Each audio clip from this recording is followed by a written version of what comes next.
Chapter 1. The arrival. The mud clung to my boots like a living thing, sucking at every step as I trudged through the scarred landscape toward the front lines in Kupyansk. It was October 2025, and the air was thick with the chill of autumn, carrying the distant rumble of artillery that never seemed to cease.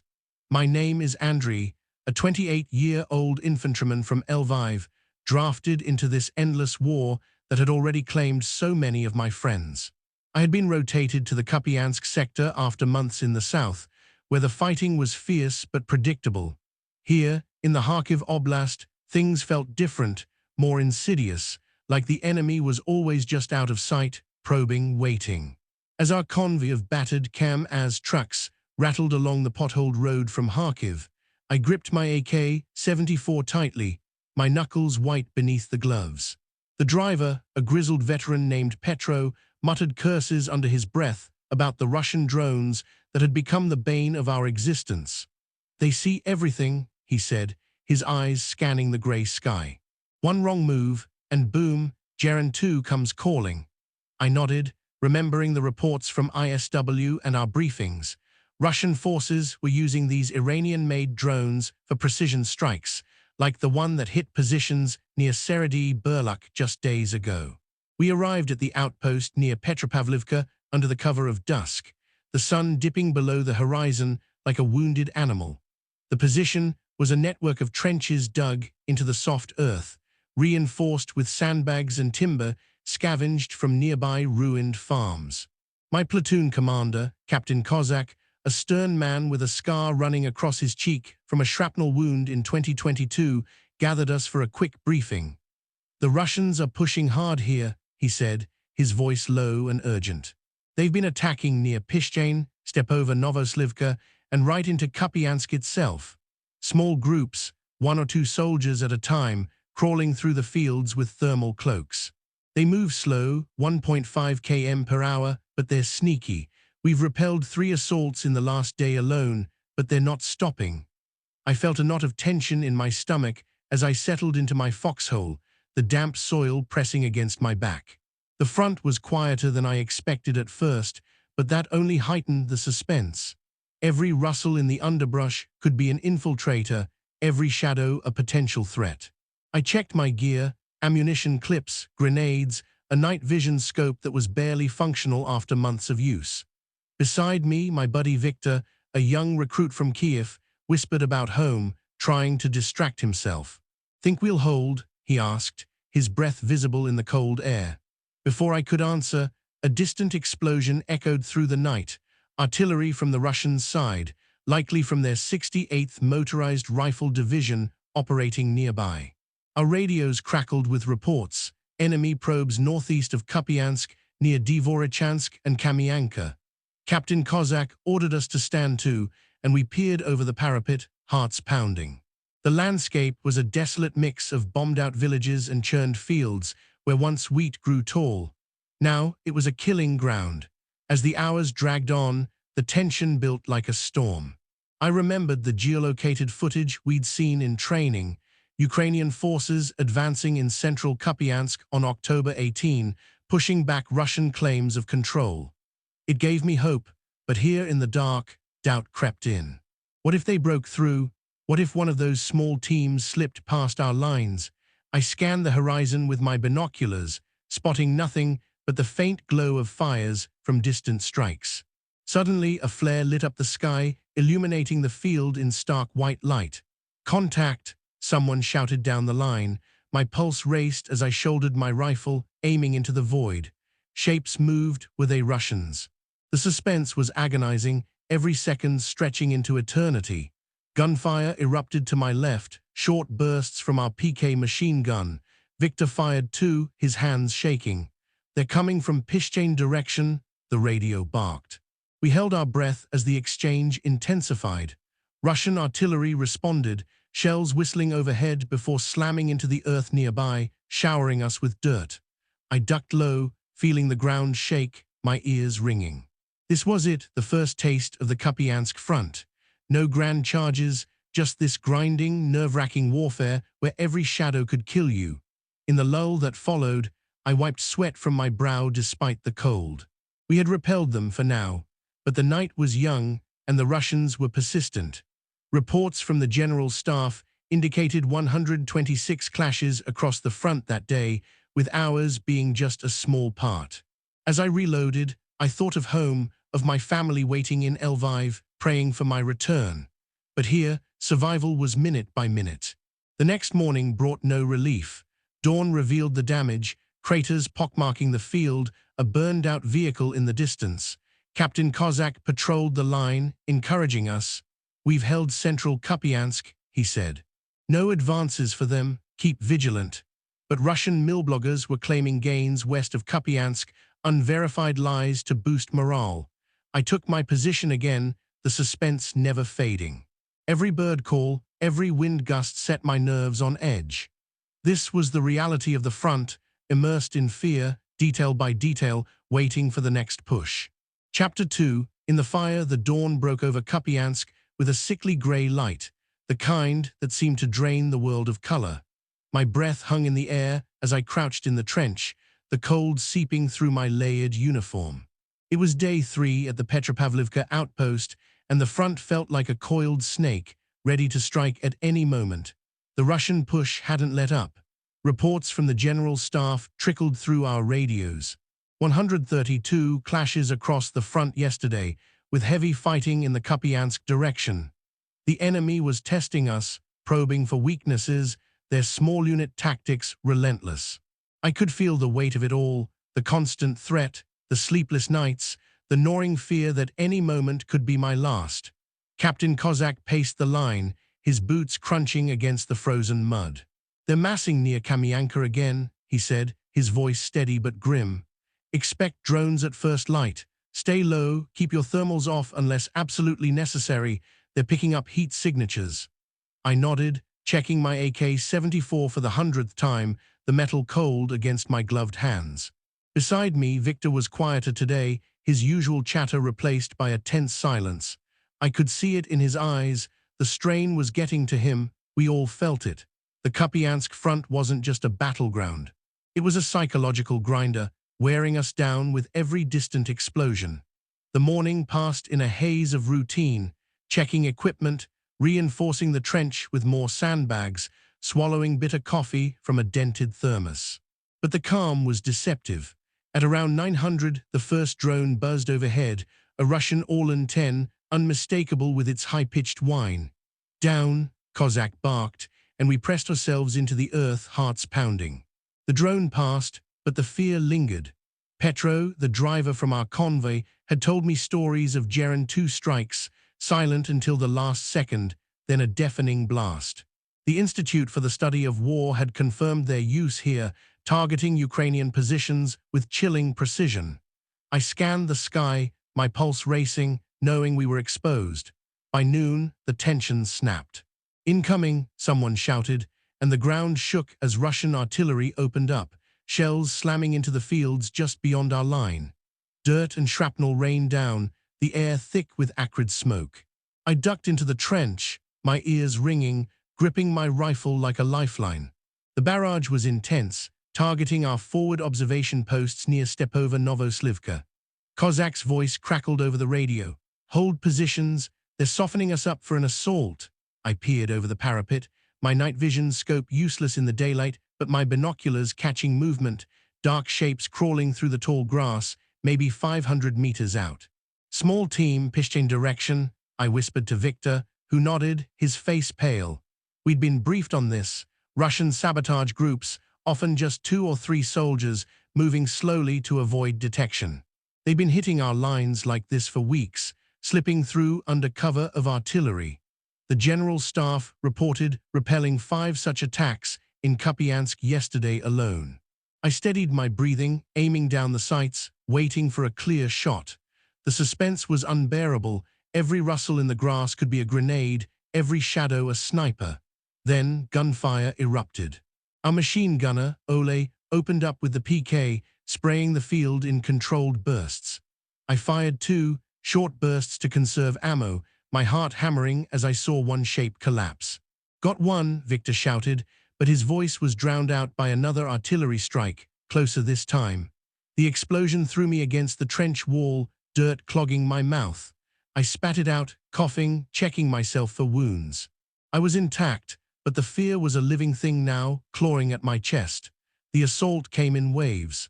After the artillery, a squad of Russian infantry, maybe 10 men, charged from the tree line near Kamyanka. They moved fast, using the craters for cover, but our line held.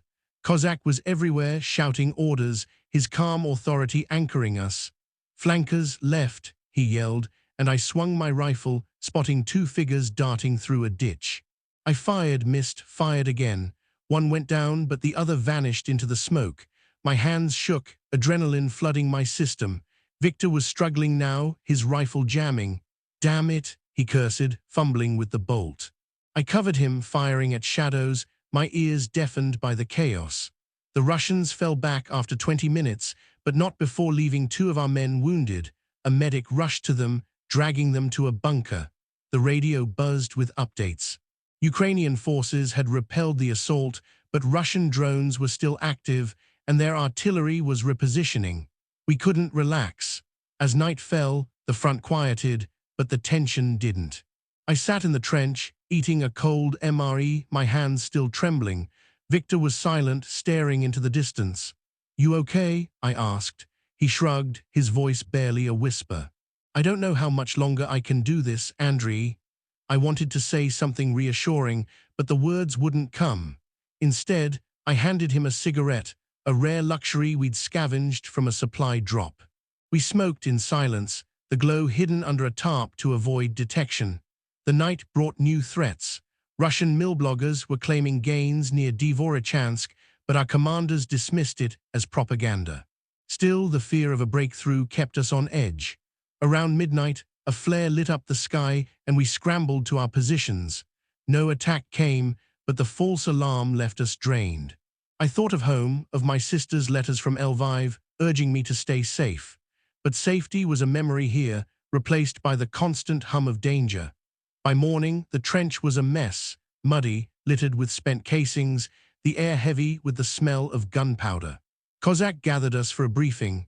"They'll try again," he said. "Stay sharp." I nodded, my body aching, my mind numb but alert. The Kupyansk front was a crucible, forging us in fire, testing us with every heartbeat. Chapter 3. Under pressure, the air in the trench was heavy, with the stench of wet earth and gunpowder, a constant reminder of the war that refused to relent. It was now day 5 at the Petropavlivka outpost, and the Kupyansk front had become a relentless crucible. My body ached from the constant tension, my eyes burned from lack of sleep, and every sound, every creak of timber, every gust of wind set my nerves on edge. The Russian assaults hadn't stopped, and the reports filtering through our radios painted a grim picture. 148 clashes across the front in the last 24 hours, with Kupyansk remaining a focal point of their efforts. The enemy was relentless, their tactics shifting, more drones, more artillery, and now, whispers of heavier armor moving near Kamyanka. Captain KamAZ gathered us at dawn, his face etched with exhaustion, but his voice unwavering. "They're bringing up T-72s, he said, pointing to a crumpled map of the sector. "Geolocated footage shows them near Dvorichansk, maybe preparing for a push. Our job is to hold this line, no matter what. Reinforcements are thin, most are tied up in Donetsk, but we've got ATGM teams coming to support." I swallowed hard, thinking of the Javelin missiles we'd trained on, their weight a burden, but their power a lifeline against tanks. The Institute for the Study of War had reported Russian mechanized units probing our defenses, and the thought of facing tanks in this muddy, exposed terrain made my stomach churn. The morning was quiet, too quiet, the kind of silence that felt like the world holding its breath. Victor and I took turns on watch, scanning the fields through binoculars, looking for the telltale dust clouds of approaching vehicles. My hands were clammy inside my gloves, the cold biting despite the layers. "You think they'll hit us today?" Victor asked, his voice low, almost afraid to break the stillness. "They always do," I replied, trying to sound more confident than I felt. The truth was, the suspense was eating me alive. Every moment felt like the prelude to chaos. At 10:30, the storm broke. A low rumble grew in the distance, not artillery this time, but the unmistakable growl of engines. "Tanks!" Ole shouted from his machine gun nest, and my heart leapt into my throat. Kozak's voice crackled over the radio. "ATGM teams ready. Infantry, hold the line." I crouched lower, peering over the parapet, spotting the dark shapes of two T-72s lumbering across the field, their turrets scanning. Behind them, infantry moved in their wake, using the tanks for cover. The sight was terrifying, but we had no choice. Retreat wasn't an option. The first javelin roared from a position to our right, a streak of fire cutting through the grey sky. It hit the lead tank square on, the explosion sending a plume of black smoke into the air. Cheers erupted down the line, but they were short-lived. The second tank kept coming, its cannon firing, the shells slamming into a nearby bunker with a deafening blast. Dirt and debris showered us, and I ducked, my ears ringing, my hands gripping my AK-74. "Infantry advancing," Kozak shouted, and I forced myself to focus, aiming at the figures darting between craters. Gunfire erupted, a chaotic symphony of AKs, PKs, and the sharp cracks of our sniper, Dimitro, picking off targets. I fired in controlled bursts, my training kicking in despite the panic clawing at my mind. One Russian soldier fell, then another, but they kept coming, their numbers bolstered by a second wave from the tree line near Pishchain. The general staff had warned of this. Russian forces were throwing everything at Kupyansk, trying to overwhelm us through sheer persistence. Victor was beside me, his rifle finally cleared of its jam, firing with a grim determination. "We can't let them through," he yelled, his voice hoarse. I nodded, reloading, my fingers fumbling with the magazine. A drone buzzed overhead, another Orlan 10, likely spotting for their artillery. "Down," I shouted, pulling Victor into the trench as a shell exploded nearby, shaking the earth. The pressure was relentless, each moment a test of will. I thought of my family in Lviv, their faces a distant anchor in this maelstrom. The tank battle raged on, our ATGM teams scoring another hit, disabling the second T-72. But the infantry kept pushing, and our line was stretched thin.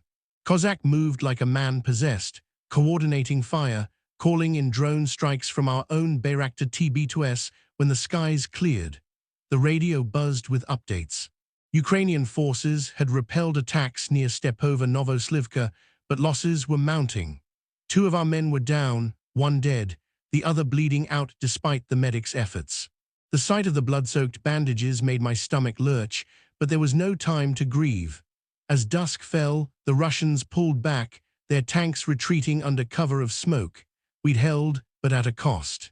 The trench was a ruin, littered with debris and empty casings, the air thick with the smell of burned metal and blood. Victor sat slumped against the wall, his face pale, his eyes distant.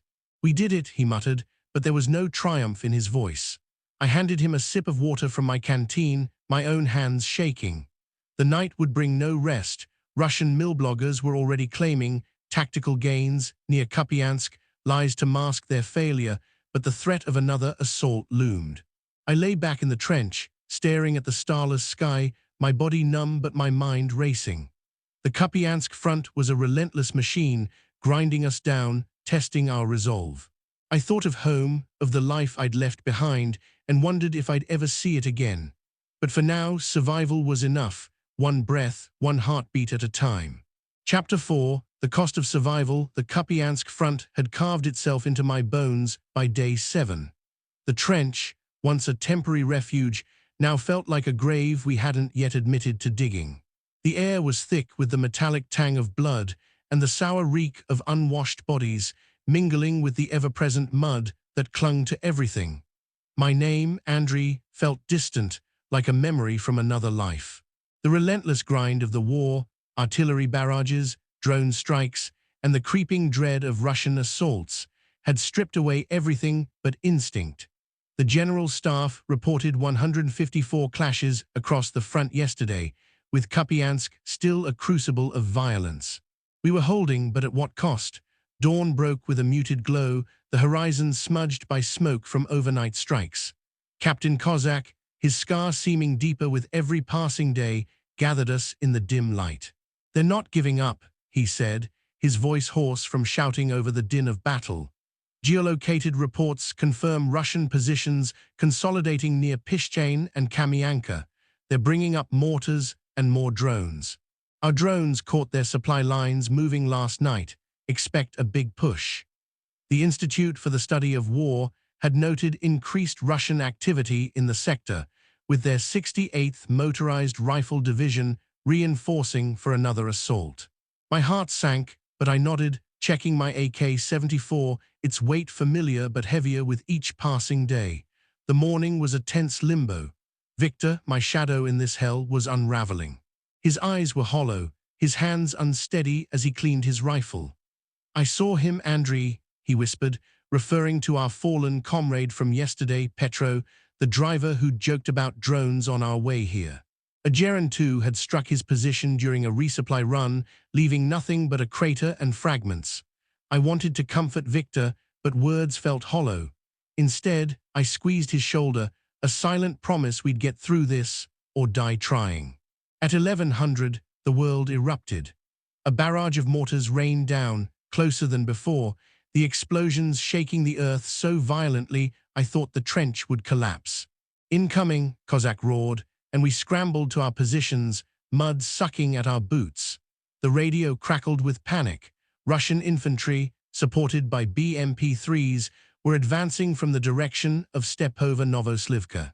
I peered over the parapet, my binoculars catching the glint of armored vehicles moving through the haze, their tracks churning the scarred fields.